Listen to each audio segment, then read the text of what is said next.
Hello and welcome to Navigating to Success. I'm your host, Jeff Carlton, certified focal point business coach.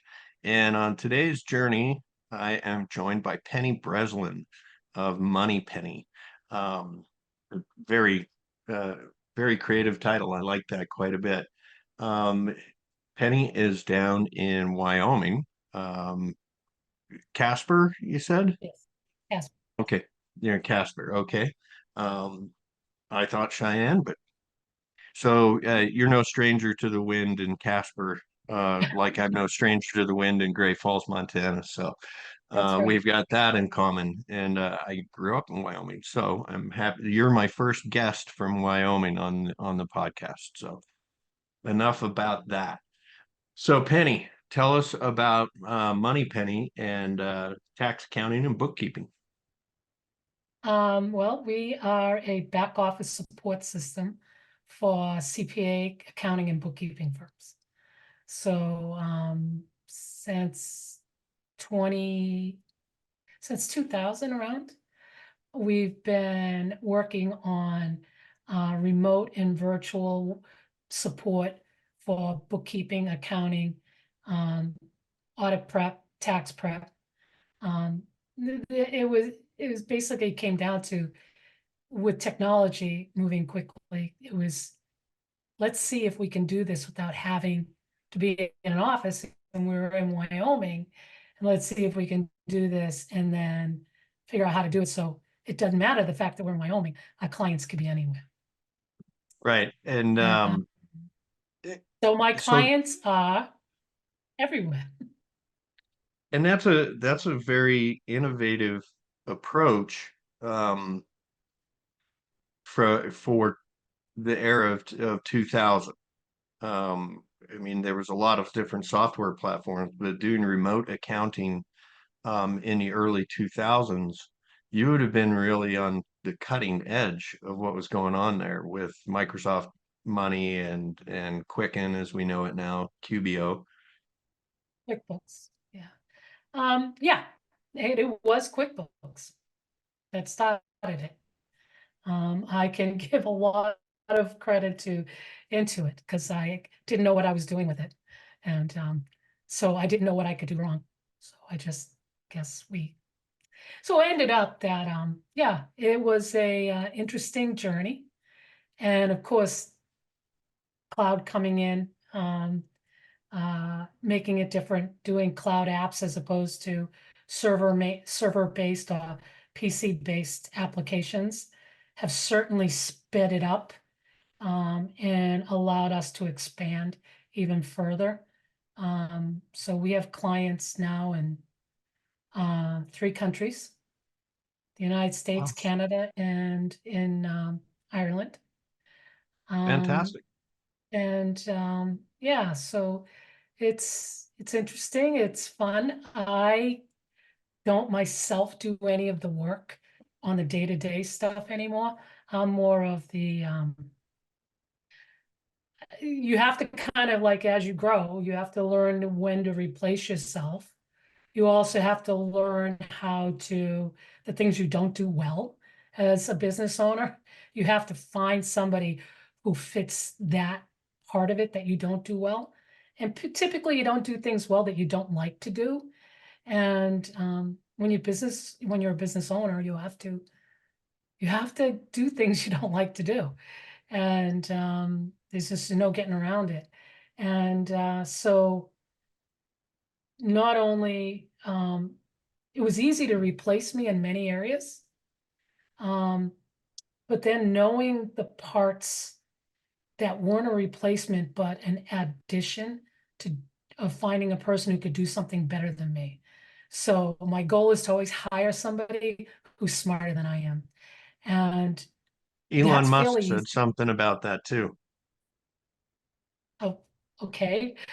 Um, since I don't I don't know about, I mean, I know what who Elon Musk is and what he does. Haven't really spent much time in social media. Um, I leave that It to was somebody one, else. yeah, it was one of his mantras is hire people that are smarter than you, surround yourself by people that know what you don't know. Oh, Um, absolutely. I mean, I don't think that he or I are the only ones ever done it. I think anybody who's successful in business does that. One of the things that I deal with in my part of the job is I do all the onboarding and bring the clients in, but I also help them because a little bit easier now, but back when we started, teaching somebody how to manage a remote worker. And they would always call me and say, I need somebody to do this. Well, why do you need somebody to do that? Well, because it's not working for us. We don't have anybody to do it. Well, let's take a look at what you're doing and how you're doing it. Because sometimes I'll go, you might not need us by the time we get done. By the time we figure out where the problem is, you might not have an understanding of what your problem is. And a lot of that comes from people who go into the business of accounting who are really good at doing accounting, but they don't know how to run a business. Well, I suck at doing accounting, but I'm pretty good at running a business. So everybody that works for me is an excellent accountant. So grateful for that. And then, yeah, I figure out where the problem is. Even like today, this morning, I had a Zoom session with an accountant in Montana and one of my assistants in Houston, Texas. And I was kind of just nonchalantly listening just in case they needed some help with the technical aspect of it. So I kind of my part was done within the first 5 minutes. But then I just kind of was drinking coffee and sitting back, petting my dog. And they said something, I went, whoa, back up, back up. You can do that easy if you just click over here. And they went, oh, okay. And both of them going, we're accountants, but they didn't know the software. So Right. that's kind Yeah, of what. having technical competence is one thing, but one thread, and this is really a theme of this entire series, is business owners that were really good at their craft, really good at their trade. They weren't prepared to own and run a business, No. and differentiating between, okay, you're in the trades, but what you really need, what you're lacking, is an office manager, somebody to take that role. You seem to have had the opposite experience. You'd rather run the company and work on the company than actually work for the company as an accountant. Did I get that right? Oh, well, yeah. I mean, I never felt uh, uh, that I was doing as good a job as the people that I've hired. So on the accounting end, but also it wasn't what I was doing.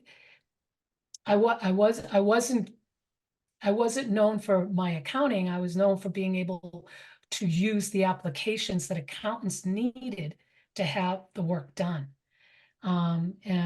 So that's kind of where it all started anyways. To tell you the truth, you and I are talking ahead of time. I was a high school history teacher. I got a degree in history. I did not get a degree in business, nor did I get a degree in accounting or technology. Um, a lot of this came about because I accidentally fell into a business and I needed to figure out how to run the business. And so the first thing I had to do was hire somebody who could do what I could do, but do it better and remove myself from that so I could take the time to run the business. In doing so, I developed another aspect of what I do, which is consult with accountants on how they can manage remote workers and manage the flow of the work and getting the work done. But you hit it on the head when you said working on your business rather than working in your business. And those are two different things. Yeah, And very much. what happens with the accountants is they get in the business. And Right. frankly, you want an accountant who thinks like that. You want an accountant who's very detailed orientated, who's going to really pay attention to stuff and have the answer for you. And I'm much more of a squirrel, so that didn't suit me anyways. But if you're working in your business, it's hard to work on the business. No, And it's that's impossible. 50% of what I do as a business coach is help people find that balance. There's three legs to that tripod. There's working on the business, working in the business, and having time for your family and the reason that you go to work in the first place. And people overlook that a lot as well. So let's pull that a little bit. What experience or lessons did you learn about balancing your work lifetime? Because you've been doing this a while. I'm sure there were some good days and bad days. Oh God, yeah.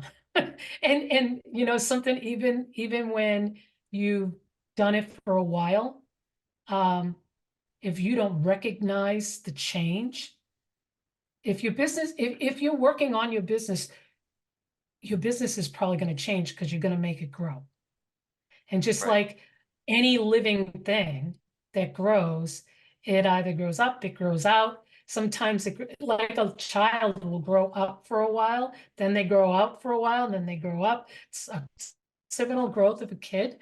So you have to know when those ebbs and flows happen and recognize that there's a part of you that's getting overworked. And I see this in small business owners a lot Yep. that I work with. So And do it's I. like, you're exhausted, you hate your business, and you're miserable, and you wonder why you are doing this in the first place. Take a step back and think about what it is you don't want to be doing. What's bothering you? What is it? There's something that's keeping you awake at night besides, the bills and everything. What is it that you're doing?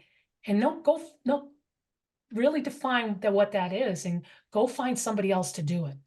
You don't have to do it. In fact, if you are in the business doing it day in, day out, you either love it and that's why you're there and you let somebody else work on the business, or you need to go work on the business because if you try to do even those two things and you brought in the third thing of a family, I have business owners who don't even have that aspect. They saying between working on my business and in my business, I don't have a life. I don't have an option to have a family. I don't have any space to have that. Well, make a decision, either give up control of one or the other. And it is a Right. control thing. It's a control Um, thing. well, and I have found that certainly the control. Real quick, how big are you now?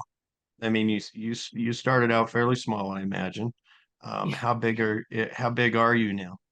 Well, this latest endeavor of this business, because this is like my fourth one. We are having our 10th anniversary, April 1st, and Congratulations. thanks. We Did have, you pick that date intentionally? no, no, no. Because you're handling people's money. I had to ask. Well, also it's my son's birthday, so I don't know. All Um, right. no, it just happened that way because I was actually trying to get out of this business. And somebody asked me, before you leave, will you write down a book about everything you did on the last one? And I did, and they sold the book and they said, now we have people who want to talk to you. Will you do a workshop? And I went, okay. And then at the same time, I had some people that I used to work with before call me and say, we want to start our own business. Will you help us get started with it? And I said, come to the workshop and I'll give you your first bunch of clients. And so that was 10 years ago on April 1st. And we walked out with our first 6 clients and they said, we'll stay if you stay. And I went, okay, just for a little while. So here we are 10 years later, and that was 3 of us. And now there are 78. Wow. That's uh that's pretty good growth. That's adding 8 people a year. Um, roughly, right? About that, yeah. So, are you still hiring? We're always hiring because people Sure. leave. Uh, typically, up until May 1st of this year, every single employee's been a female. Is Um, what? has been a female. We will Oh, have a first male hire. He starts May 1st. wow. Uh, Wow. and and that's that's an interesting thing. Was that intentional or just how it worked out? It was how it kind of started, and then after the first 15 hires, for my partners, it became very intentional. Um, we opened up a daycare center on the property, because although I'm remote and the US employee that I have is remote and all our clients are remote, 77 of the 79, including me. So, though they all work in the same office. And so opened up a daycare center, hired a nanny, hired a cook, put in a kitchen, and yeah. So Wow. we tried to make their life as easy as possible for them to stay. But they get married, they have families, they move on. But we get a good 3 or 4, sometimes 5. But for the women who have kids and have married and the kids are in the daycare, we've had the oldest employee's been with us for 10 years. So Those are we're set. that's a very innovative way to tackle that problem, and you did it before COVID, which was when most people really kind of came around to the possibility that remote work was even correct I or would tell you these. that prior to COVID, we were half the size we are. COVID doubled us because other people understood they could That it do was it this way. They functional had no option. They had no option. So, and it was feasible and it was approved. You had already proved the capability. yeah, Uh, I had the proof proof of concept, and I had already was set up with security and cybersecurity, and I had the process in place to pop somebody into a function very quickly. So, Very cool. All right. Everybody gets the same last question. Um, what is the one you've given a ton of great nuggets here, but what is the one piece of advice that you would offer to an aspiring entrepreneur or somebody who's struggling a little in their first or second year? um, um, don't forget what you have to do to make sure that you dot the i's and cross the t's. Because we work with businesses and we work on their back office accounting. The first couple of years, if you think you can get by without paying attention to the government rules, think about it twice and have a good accountant. But also allow yourself time to think about where you want to go and what you're doing, because you might have an idea when you get started that this is what you want to do. But if you're successful, very quickly you will find that things will change and that other things will try to pull you away from your goal. So don't stop, or I should say, stop long enough to reevaluate where you are on the board. Um, because everything's changing quickly and it's happening faster and faster. And the opportunities, I think, are amazing for the amount of small businesses that are opening up are just mind blowing. And the opportunities are abounding. The world is changing. So give yourself time. Allow yourself the time to think Yeah. instead of react. Stop and reflect is a very easy thing to say, and so few people do it often So enough. I have to, I set a timer.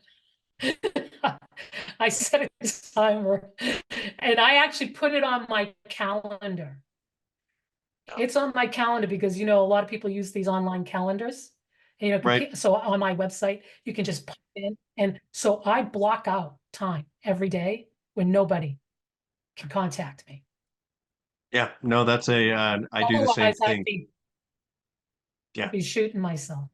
I do the exact same thing. I block out time to manage certain things like prepping for this, although that didn't work out today, but um, keeping time Self-care. after.